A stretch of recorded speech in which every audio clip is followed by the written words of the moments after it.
Tonight on the CBS. Tonight on CBS News, this special presentation on why Alvin shot Dave Seville. I got so sick of how Dave kept treating me and Theodore and Simon. I just cracked. I couldn't take it anymore. It's coming on next here on The Late Movie on CBS, so stay tuned. We'll be right back.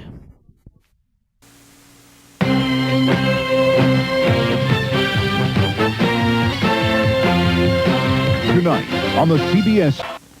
It has been proven that the more aerodynamically styled a vehicle is, the easier it slices through the air. And now, Ford brings you the age of Aerostar. Aerostar, the most aerodynamic design in its class. Aerostar.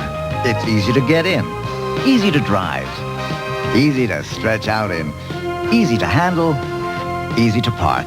Aerostar. It just makes life a little easier. Aerostar.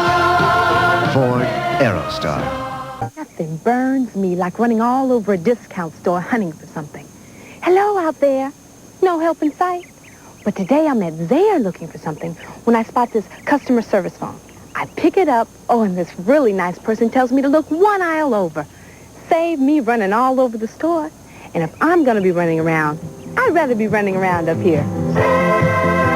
We'd like to make Sarah your star.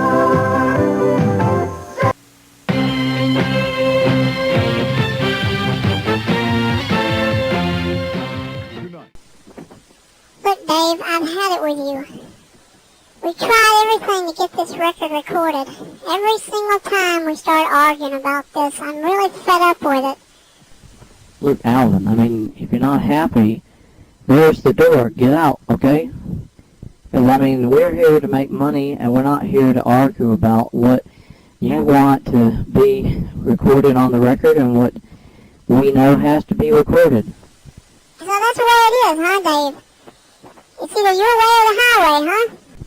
Okay, listen, this is the control room. Let's cut out that arguing, alright? Let's get on back to recording. We gotta get this thing done. Very good, Simon. Naturally. You were smooth, Theodore.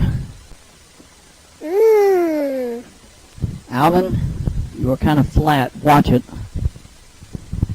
Alvin? Alvin! Tonight on CBS News, a special 20th anniversary report on the real reasons why Alvin the Chipmunk shot down Dave Seville in 1965. This event has been suppressed by the government and by all the major networks. And now, here is David Carter. Good evening, ladies and gentlemen, and thank you for this chance to share with you something that you all will be completely shocked when you hear about this. December 25th, Christmas morning in 1965, and this is 20 years ago, Alvin the Chipmunk came into the EMI studios with the intention to record an album with Simon Theodore and Dave Seville. But what happened was anything but normal. We know from the facts that we have learned that Alvin did not shoot Dave Seville. Why do I say that? Because as you are going to learn tonight, we have determined from an actual memorandum that was released in 1981 by the Department of Justice that the government itself knew who had actually shot Dave Seville that Christmas morning.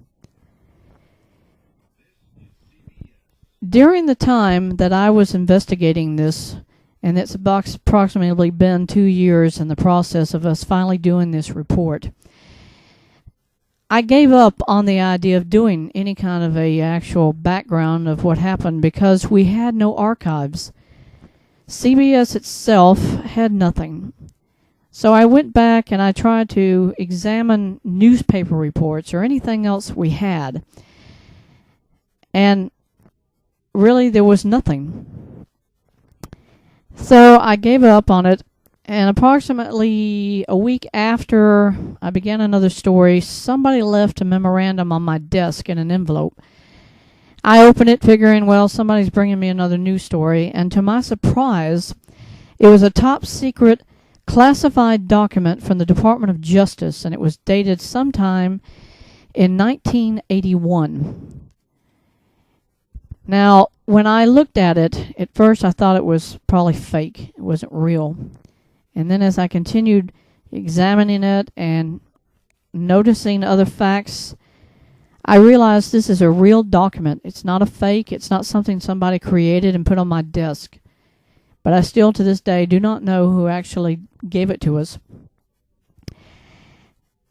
I looked it over, and the first thing I thought of was, could this really be a true fact? And then I realized it was true. Because as I examined what I saw, the facts began piecing together about the true event itself. And really the only reason I knew that this had happened at all was that my own father had told me about it as I got older. But he told me that the government had told the media and told CBS that they were not to discuss this with anybody anymore. And so that's why now, looking back, trying to find documentation, I found out that there was no evidence that any such event took place. They could not hide the fact that there were actual witnesses who saw these things. And so I went to the police department and I started digging into their archives, and I found records. But this is what I've learned in the time frame since I read the document itself. The memorandum is signed by the Director General of the Department of Justice.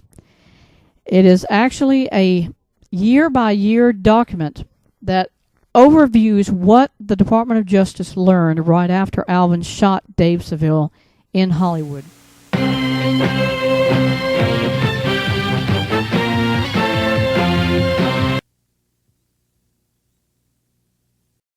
We are entering the thermal galaxy.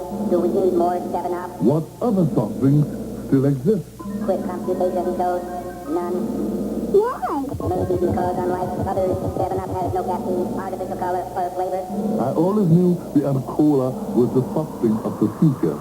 Crisp and clean. For unparalleled refreshment, beyond the one. You said it. 7-Up, the Cola. Beyond the one. Hi, friends. If you're looking for furniture, Unclaimed Furniture Mart has the best buys in town. 5-piece den group, $199. Mattress and foundation, $99. Sleepers, $188.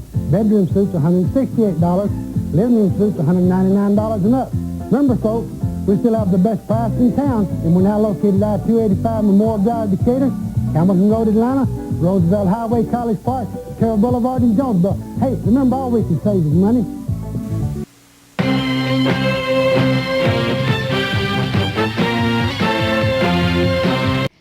This is what I know to this date. Number one, the individual who was at the studios was an imposter. He was not Alvin. This government Department of Justice document claims and shows proof that Alvin was abducted by a rival record company around 1965, about maybe November or October, possibly even September of 1965. He was held against his will, and thereafter an imposter was placed in EMI to take his actual identity. Thereafter, they intended for this imposter to shoot Dave Seville with the intention that killing Dave would disband the entire group known as Alvin and the Chipmunks. The rival company already had its own record label for the Chipmunks, and they did it in order to monopolize on this ever-expanding organization known as Chipmunk Music. And so, when the individual attempted to shoot Dave and failed, they were, of course, arrested. This rival company, as we've learned, was Peter Pan Industries. They had someone within the prison system at San Quentin, who killed Alvin, the imposter, cut his throat, and thereafter the government began trying to identify where was Alvin, and they actually secured his release. He was given a new identity, and then during the following years he was allowed to restart his career to do whatever he wanted, but he wanted to continue with EMI. And so because of this, he eventually was able to return and do more records as Alvin. Why? Because when he was put in the witness protection program after being released or liberated from whoever did this, they gave him plastic surgery and changed his appearance so that nobody would ever know who he really was. During the time that he was incarcerated or abducted by these people, he wasn't sure if he would ever actually be released or anything. And what we know from researching the facts regarding this, that he now is the current replacement for Alvin that everyone has always known since the 60s, because he eventually was able to come back. Now, we couldn't interview Alvin's band leader, Dave Seville. Sadly, he died in 1972. And the documentary memorandum we have identifies these facts, that he had died about the same time as the creator of Alvin and the Chipmunks, Ross Bagdasarian. And so we could not get any other facts except for what this memorandum states, because it has not been declassified by the Department of Justice. We don't have any new information other than the fact that it was not Alvin who shot at Dave at the studios. It was this imposter.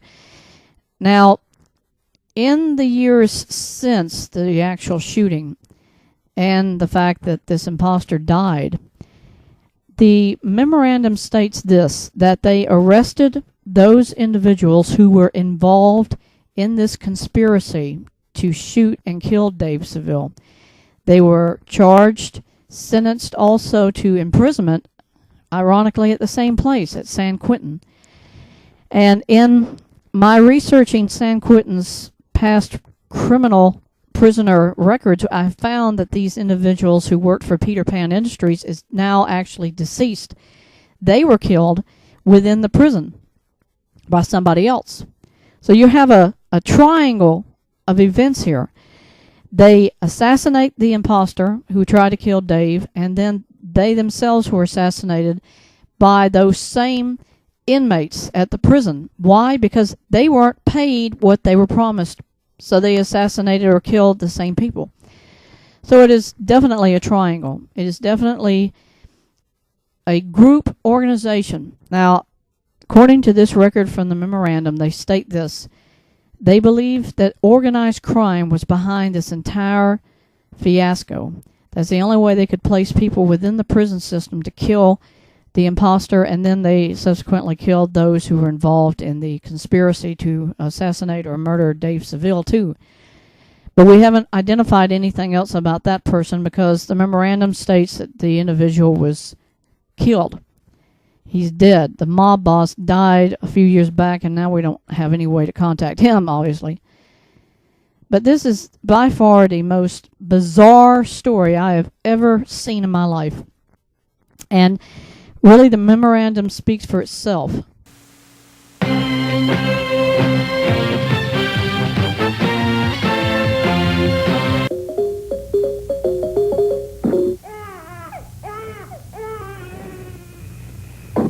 One million children in this country are abused every year. 1 million. And if that isn't enough to make your head spin, 2,000 of them will die. And that's 2,000 too many. So if you know of an abused child, or you yourself are a parent in need of help, call us, because you can put their lives back together again.